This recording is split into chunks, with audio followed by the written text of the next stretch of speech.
Good morning from Bear Country, California. I'm Dr. Caroline Heldman, and here are your headlines for the second week of September 2021. We're going to focus on three headlines.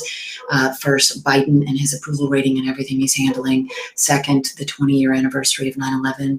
And third, the recall race here in California. So let's get started. Biden has hit a low in approval ratings 8 months into his presidency. His approval now stands at 47%, the first time it has dipped below 50%. The big driver of this is the critique of his chaotic withdrawal from Afghanistan.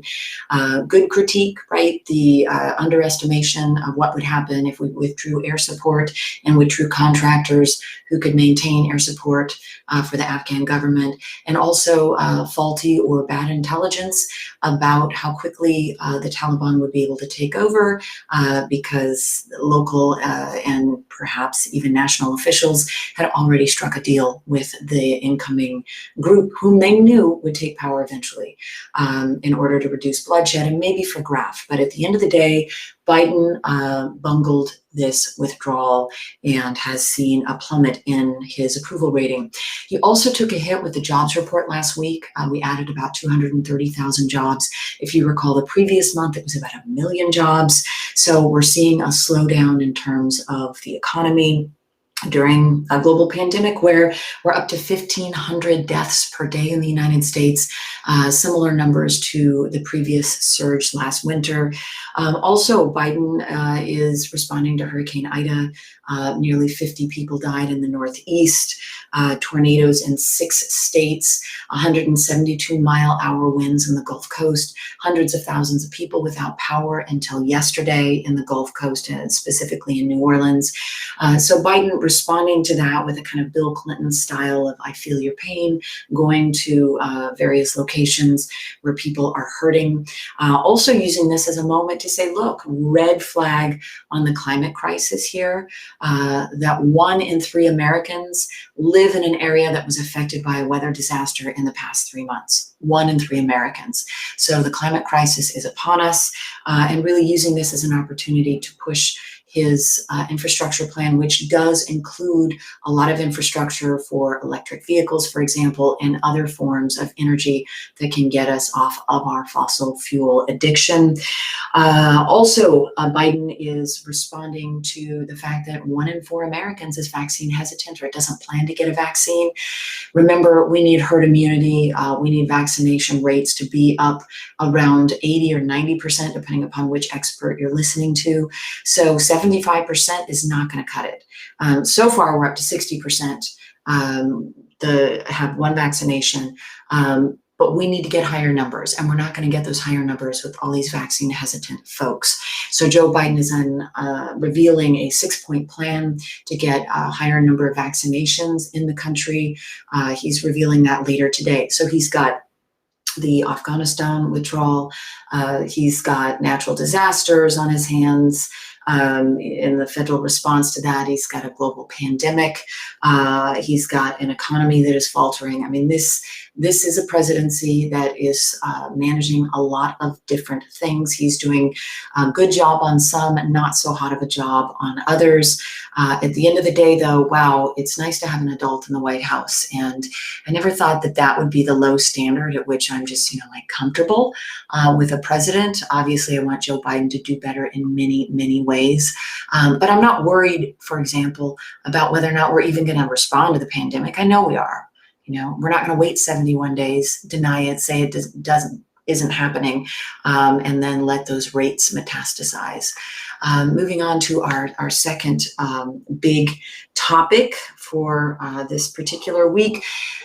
The 20-year anniversary of 9/11 is coming up in a couple of days, and this commemorates the loss of nearly 3,000 people on September 11th, 2001, when 19 militants associated with the Islamic extremist group Al-Qaeda hijacked 4 planes and carried out suicide attacks. So 2 of the planes went into the Twin Towers, and a 3rd plane hit the Pentagon just outside of Washington, D.C., and a 4th plane crashed in Shanksville, Pennsylvania.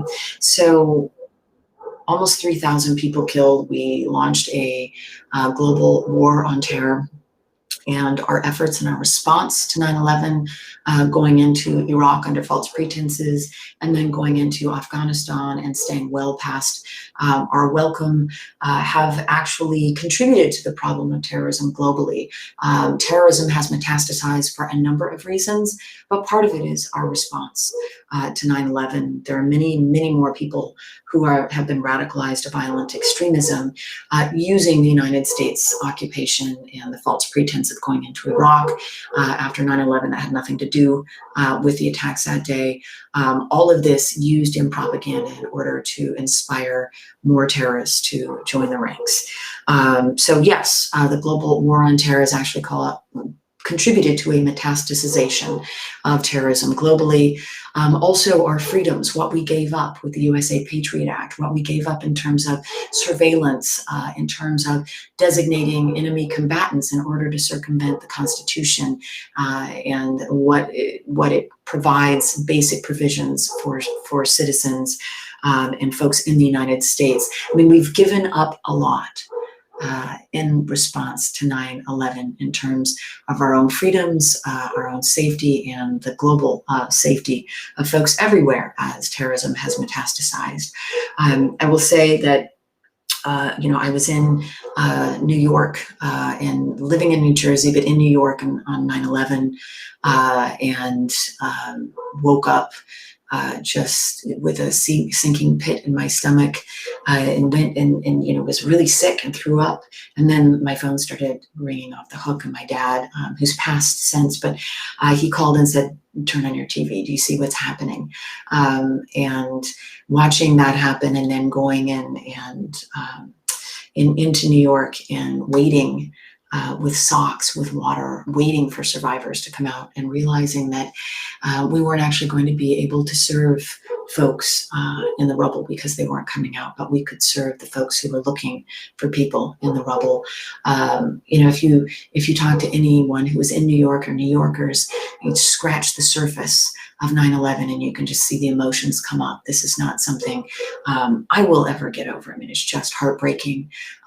My partner at the time, his Uncle Charlie, was, lost his life in 9/11, and was a fire chief who was posthumously promoted, and that was a terribly sad day, but it meant that his widow and his family would get better support, although the support has been a long ongoing struggle for folks who survived, for the first responders who survived that, and all of the health problems they have faced, and the mental health, physical health problems they have faced. So not something that will ever go away in a lifetime. If you were personally touched by it, just a horrific day of loss and violence, which permanently shaped a whole generation of folks.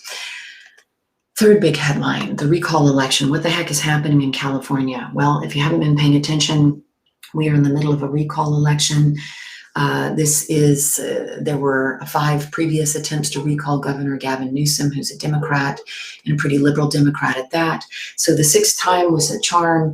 The recall in the state of California is a pretty easy process. It's the easiest recall process in all 50 states. It just requires signatures totaling 12% of the last election, so about 1.5 million signatures were required for this particular recall in California. By the way, it's the 2nd time it's a successful recall has happened, meaning that it moved on to that stage. Of course, the first time was 20 years ago when Arnold Schwarzenegger, who was a Republican, ended up replacing Gray Davis, who lost the governorship. There's little different circumstances now in that Gavin Newsom doesn't really have an Arnold Schwarzenegger or a big celebrity running against him. And he is favored to win this election, but it all really hinges upon whether or not Democrats are going to turn out to vote. But here's the sticking point. Not only is the recall election easier in California than any other state, the way we have it set up means that somebody with far fewer votes than Gavin Newsom could actually get the governorship. So there are 2 questions on the ballot. The first question is, do you want to recall the governor? If Newsom doesn't get 50% plus one, then it moves on to the second part of the ballot where someone could get 5% or 10% of the vote, and they could take the governorship as long as they got the most amount of votes, right? There are 46 candidates on that side of the ballot. The leading candidate is Larry Elder, and he is a shock jock, right-wing radio host who has railed against he has said that women who attended the Women's March were not hot enough to be raped. He has said that racial discrimination isn't a real thing. The gender wage gap isn't a real thing. This is a man who is, against reproductive rights. This is a man who's against climate, addressing the climate crisis. This is a man who's against mandates for masks. He is way out of step with liberal California, the votes 2-1 Democratic, the most Democratic or liberal state in the union. So the question is whether or not Newsom and his merry band of Democrats who've descended upon the state in recent days can stoke enough fear into Democrats to turn out to vote. The big fear, and the reason why this is a national election, the big fear for Democrats is that if Newsom loses his seat and Elder takes office and Dianne Feinstein either passes away, which is awful, right? But let's discuss in real terms here, or she steps down in her Senate position, that Elder would then have the ability to appoint a Republican, which he said he would. Obviously, he's going to appoint somebody from his own party to the Senate, and that could shift the balance of power in the Senate, which is right now 50-50 Democrat and Republican, with Kamala Harris breaking the tie. So it would shift the balance of the Senate. And yes, that person, that whoever, let's say that happened, that person would have to run again. But given incumbency advantage, it's really difficult once somebody is already in a seat. It's really difficult to actually remove them. With that said, Newsom again could get 49.9% of the vote and lose to somebody who gets 10% or 5%. It's probably likely that Elder will get probably 30% of the vote on the second part of the ballot. So let's see what happens with that and whether or not Democrats are able to pull that out. I will say they're scared. They're scared because Barack Obama did an anti-recall, vote no on the recall act for Gavin Newsom. Kamala Harris visited the state yesterday. First Lady Jill Biden is in the state today. We know that President Biden will either be weighing in or visiting the state next week. Elizabeth Warren descended with a bunch of elected leaders to say, look, we don't want to become the next Texas and overturn Roe v. Wade and have these draconian Republican laws in place, which of course is hyperbole because the legislature in California is still very liberal and they would stop anything that a conservative governor tried to put through. But Elizabeth Warren coming to the state and using those sort of fear tactics to get Democrats to turn out to vote. So that's where we are in the state of California. We have one more week for this recall circus. Let's see what happens. My prediction is that Newsom will pull it out. It'll be really interesting if he doesn't, in terms of the Republican governor and the Democratic legislature and the 2-1 Democrats in the state of California, who there will be public outcry if Larry Elder gets in and tries to pass Republican policies or extreme policies that he advocates for. So I am going to leave you with a fantastic video. I know it's a little squishy, but you'll see who my little friends are here. So as this is Bear Country, California. This is my front. Hi, baby bear. Oh my goodness. Oh my goodness. Is that another baby? There's another baby bear. Oh, you're just so beautiful. Yes, you are. My mommy and 2 babies. Hi, baby bear. So as you head out into the world, please be gentle with yourself, be kind to others, and rock on.